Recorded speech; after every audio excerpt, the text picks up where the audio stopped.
Welcome to the Elevator World News Podcast.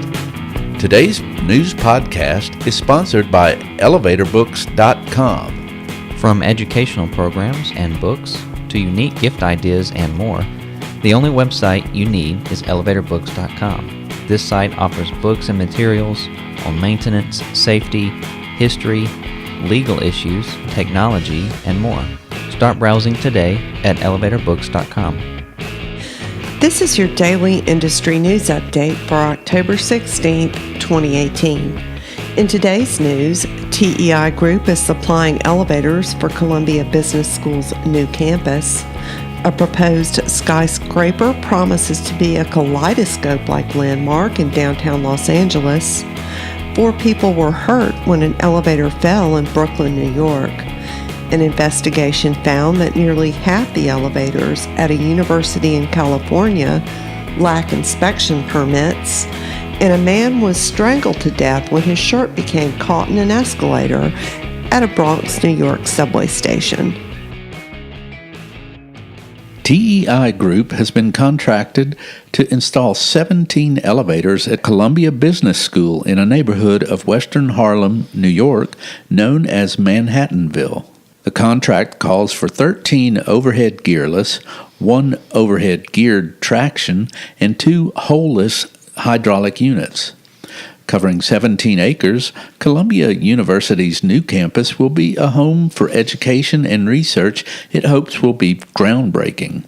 Situated 5 blocks north of its Morningside Heights campus, the Manhattanville campus will host graduate-level schools and research centers, housing for faculty and students, and spaces for the community. A 58-story skyscraper at 811 West Olympic Boulevard in downtown Los Angeles would be, according to architect Nardi Associates, a kaleidoscope-like landmark, Construction Dive reports. The LA Department of City Planning has issued a draft environmental impact report for Olympic Tower, which would include 374 condominiums across 24 stories and a 373-room hotel on 17 stories. Also on the drawing boards are 14 levels of parking, 8 above ground and 6 below. Concerns about issues such as increased traffic and pollution are often outweighed by a development's revenue and job-generating potential, the source noted. Developer Olymfig 26 LLC hopes to break ground within 2 years. 4 people were hospitalized with minor injuries on October 12th after an elevator fell from the first floor to the basement of a building in the Williamsburg neighborhood of Brooklyn, New York, WPIX reports.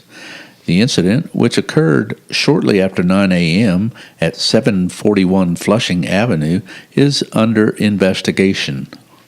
An investigation by the Daily Titan found that 35 of the 77 elevators on the main campus of California State University Fullerton in Fullerton, California, lack current annual inspection permits, a situation an elevator inspection company billing manager says is, unfortunately, typical, with the state of California typically 6 to 9 months behind on inspections. One building's elevator had permits that expired on April 28th and another on June 16th.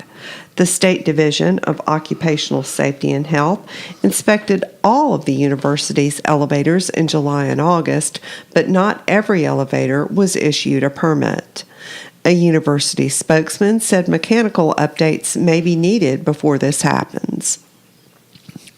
A 48-year-old man from Bronx, New York, strangled to death on his own shirt after falling on an escalator at the Intervale Avenue station of the New York City subway in Longwood, Bronx, NBC New York reports. The incident happened early on October 14th after the man purportedly had been drinking. He was found unresponsive at the top landing of the escalator shortly before 4 a.m. and was transported to a hospital where he was pronounced dead.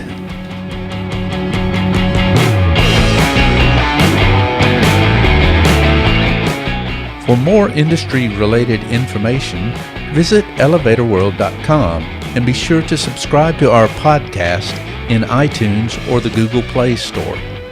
If you're interested in becoming a sponsor of the Elevator World News Podcast, just let us know by emailing advertising@elevatorworld.com.